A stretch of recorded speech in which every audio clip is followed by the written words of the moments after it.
Hello बच्चा party, कैसे हैं आप सब। स्वागत है आप सबका इस नए video image formation by concave mirror में।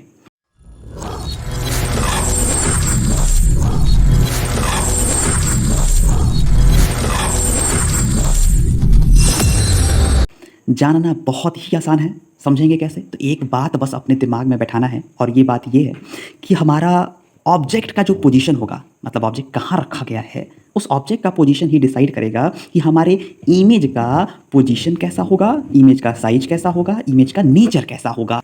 ऑब्जेक्ट का पोजीशन या इमेज का पोजीशन कहाँ कहाँ हो सकता है, इसके बारे में एक छोटा सा ओवरव्यू ले लेते हैं। अगर मान लेते हैं ये हमारा सिंपल सा डायग्राम है जिसपे ये रहा हमारा कॉनकेव मिरर और ये रहा हमारा प्रिंसिपल एक्सिस, तो ये पॉइंट हमारा पोल कहलाएगा। इसके आगे ही हमारा एक फोकस होगा, ठीक इसी के आगे हमारा एक सेंटर ऑफ कर्वेचर होगा। तो आइए चलिए थोड़े पोजीशंस के बारे में हम बात कर लें। तो पहला पोजीशन जो हम देख सकते हैं वो ये है कि हमारे मिरर से अनंत, मिरर से बहुत दूर हमारा कोई ऑब्जेक्ट रखा हो, दैट इज ऑन इनफाइनाइट। अनंत में बहुत दूर हमारे मिरर के शेप, हमारे मिरर के साइज की अपेक्षा जो डिस्टेंस है इस ऑब्जेक्ट का वो बहुत दूर हो, उसी को हम इनफाइनाइट कहेंगे। थोड़ा सा और अगर आगे बढ़े तो इस सेंटर ऑफ कर्वेचर के पीछे कहीं भी ऑब्जेक्ट रखा हो, मतलब कि beyond centre of curvature, beyond C. थोड़ा सा और हम आगे बढ़ेंगे तो हम सेंटर ऑफ कर्वेचर के पोजीशन पे पहुंचेंगे। थोड़ा सा और आगे बढ़ेंगे तो सेंटर ऑफ कर्वेचर और फोकस के बीच वाले पोजीशंस पे ही पहुंचेंगे। थोड़ा सा और आगे बढ़ेंगे तो हम फोकस के पोजीशन पे पहुंचेंगे, और थोड़ा सा और आगे बढ़ने पे हम पहुंच जाएंगे फोकस और पोल के बीच वाली पोजीशंस पे। और इसके आगे बढ़ने पे हमें मिरर तोड़ के जाना पड़ेगा, मीन्स इसके आगे हम बढ़ नहीं सकते। तो ये हमारे कुछ पोजीशंस है। कौन कौन से? तो infinite, beyond centre of curvature, at centre of curvature, between centre of curvature and focus, at focus and between focus and pole. ये हमारे कुछ पोजीशंस है जहां हमारे ऑब्जेक्ट रह सकते हैं या इमेज के फॉर्मेशंस हो सकते हैं। सिंपल सा ट्रिक मेरा ये कहता है कि अगर ऑब्जेक्ट के पोजीशन को आप आगे की ओर बढ़ाएंगे तो हमारे इमेज का पोजीशन शिफ्ट करेगा पीछे की ओर। मतलब पोजीशन ऑफ ऑब्जेक्ट अगर आप मिरर की ओर लेके जाओगे तो इमेज का पोजीशन मिरर से दूर भागता जाएगा। ये हर एक चीज़ों के लिए सही है, बस एक चीज़ के लिए अटेंशन हो जाओ भाई, एक एक्सेप्शन यहाँ भी है। फोकस के आगे बढ़ने के बाद ये रूल काम करना बंद कर देगा। कैसे? तो बस आगे देख लेते हैं इस सिंपल से फिगर में, और हर एक चीज़ें क्रिस्टल क्लियर हो जाएंगी। थोड़ा यहाँ ध्यान से देखिए। अगर हमारा ऑब्जेक्ट इनफाइनाइट पे रखा हुआ है तो हमारे इमेज का फॉर्मेशन फोकस पे होने वाला है। हमारे इमेज का फॉर्मेशन फोकस पे होगा अगर हमारा ऑब्जेक्ट इनफाइनाइट पे रखा हुआ है तो।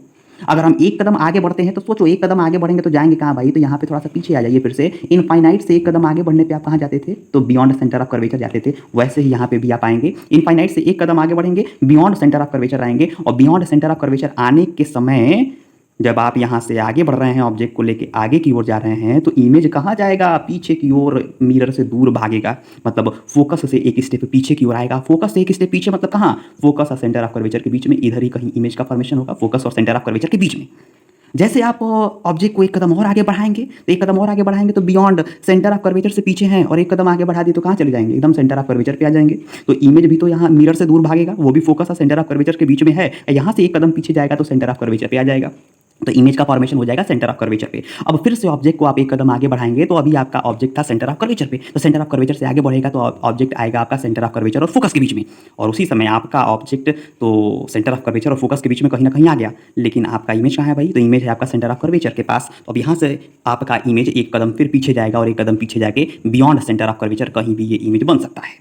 वैसे ही फिर आप एक कदम आगे बढ़ाएंगे, आपका ऑब्जेक्ट अब सेंटर ऑफ कर्वेचर और फोकस के बीच से एक कदम आगे बढ़ा और फोकस पे आ गया है। कॉन्ग्रेचुलेशंस, ये लास्ट सीढ़ी पे आपका ऑब्जेक्ट का पोजीशन आ चुका है, क्योंकि इसके बाद से एक्सेप्शंस भी हैं। तो जब आपका ऑब्जेक्ट फोकस पे आएगा तो फिर यहाँ से एक कदम पीछे आपके इमेज का फॉर्मेशन दैट इज इनफाइनाइट पे होगा। अब इसके आगे जब जाएंगे तो एक्सेप्शन का सामना करना पड़ेगा, क्योंकि हमें फोकस के बाद ये वाला रूल नहीं लगेगा। कौन लगेगा भाई? तो अगर हमारा ऑब्जेक्ट फोकस और पोल के बीच में आ गया, जैसे ये आया है, तो इसका इमेज कहाँ बनेगा? तो सोचिए, आपने इमेज का फॉर्मेशन सबसे दूर इनफाइनाइट तक कर चुके हैं आप। तो इनफाइनाइट के बाद अब तो कोई प्लेस है नहीं, तो इमेज का फॉर्मेशन कहाँ होगा? तो इमेज का फॉर्मेशन अब आगे तो बनने से रहा, आगे तो अब बन ही नहीं पाएगा, तो पीछे बनना शुरू कर देगा। और यही वाला जो पोजीशन होता है फोकस और पोल के बीच वाला, यहाँ का इमेज जो बनता है वो हमारे मिरर से पीछे बनता है। ये रहा इसका इमेज है, आई एम हियर, ये बिहाइंड मिरर, मिरर के पीछे इमेज इसका बना।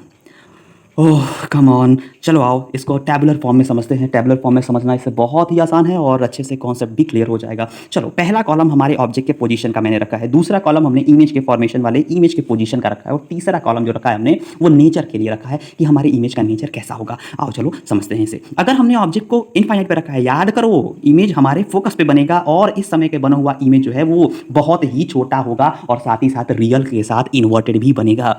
फिर जो ही हम एक कदम आगे बढ़ेंगे हमारा ऑब्जेक्ट बियॉन्ड सी आ जाएगा और हमारा इमेज एक कदम पीछे बिटवीन सी एंड एफ आ जाएगा। और इसका नेचर क्या होगा भाई कि ये अभी भी छोटा होगा, डिमिनिश्ड होगा, लेकिन रियल के साथ साथ इन्वर्टेड होगा। जो ही ऑब्जेक्ट को एक कदम आगे बढ़ाओगे एट सेंटर ऑफ कर्वेचर पे आओगे, पीछे लेके जाओगे आपके इमेज को तो आप आ जाओगे फिर से सेंटर ऑफ कर्वेचर पे। यहाँ देख लीजिए बियॉन्ड सी से आप एक कदम आगे बढ़ाए ऑब्जेक्ट को, एट सेंटर ऑफ कर्वेचर आ गए। और ये बिटवीन सी एंड एफ से आप एक कदम पीछे बढ़ाए इमेज को तो भी आप एट सी आ गए। वैसे ही हमने यहाँ टेबुलर फॉर्म में इसको लिखा है कि जो ही आप एट सी पे जाएंगे, ऑब्जेक्ट की पोजीशन को एट सी पे रखेंगे, सेंटर ऑफ कर्वेचर पे रखेंगे, तो इमेज का फॉर्मेशन भी सेंटर ऑफ कर्वेचर पे होगा। और इसका नेचर क्या होगा, ये सेम साइज का इमेज बनेगा, रियल के साथ साथ इन्वर्टेड भी होगा। और अगर हम बात कर लें कि अगर हम अपने ऑब्जेक्ट को बिटवीन सी एंड एफ लेके चले आए तो हमारे इमेज का फॉर्मेशन बियॉन्ड सी होगा, इन लार्ज होगा, बड़ा इमेज होगा और रियल और इन्वर्टेड होगा। और अगर अपने ऑब्जेक्ट को हमने फोकस पे शिफ्ट कर लिया तो फोकस पे शिफ्ट हुए ऑब्जेक्ट का इमेज इनफाइनाइट पे बनता है और ये बहुत ही बड़ा होता है, रियल के साथ साथ इन्वर्टेड भी होता है। एक चीज़ और आप ध्यान से गौर कर सकते हैं ये टेबुलर फॉर्म वाले में कि इनफाइनाइट पे रखे हुए ऑब्जेक्ट का इमेज का फॉर्मेशन फोकस पे हो रहा है और फोकस पे रखे हुए ऑब्जेक्ट की इमेज का फॉर्मेशन इनफाइनाइट पे हो रहा है। बियॉन्ड सी पे ऑब्जेक्ट है तो बिटवीन सी एंड एफ पे हो रहा है, और बिटवीन सी एंड एफ पे ऑब्जेक्ट है तो उसका इमेज फॉर्मेशन बियॉन्ड सी हो रहा है और एट सी वाले का एट सी हो रहा है। एकदम साफ एक दूसरे से इंटर रिलेटेड हैं ये लोग। अब एक्सेप्शन वाली चीज़ें पे आ जाते हैं कि हमारे ऑब्जेक्ट को अगर फोकस और पोल के बीच में रखा जाए तो इसके इमेज का फॉर्मेशन मिरर के पीछे होता है, ये बड़ा इमेज होता है और साथ ही साथ वर्चुअल के साथ ये इमेज इरेक्ट भी होता है, सीधा भी होता है। और नोट करने वाली बात है कि ये जो स्टेरिक वाले भैया हैं यही हमारे एक्सेप्शन है। फोकस और पोल के बीच में अगर ऑब्जेक्ट को रखोगे तो इमेज दूर न जाके हमारे मिरर के पीछे बन जाएगा, बिहाइंड द मिरर बन जाएगा, इनलार्ज होगा, वर्चुअल और इरेक्ट होगा। Thank you for watching this video.